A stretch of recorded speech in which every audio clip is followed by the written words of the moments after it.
Open Start and type WS Reset.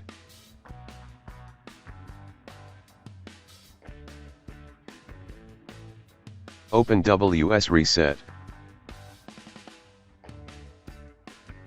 Now wait for Windows Store to be repaired.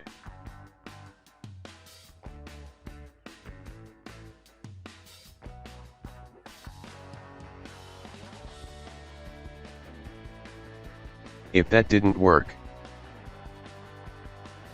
open Start and type Storage.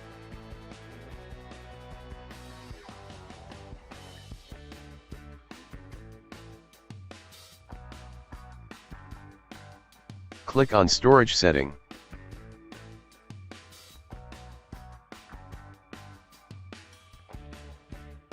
Click on Change where the new content is saved.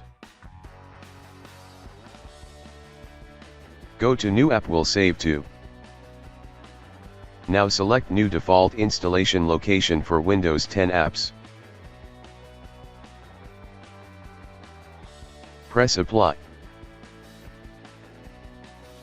Now launch the Windows Store again and your problem should be fixed.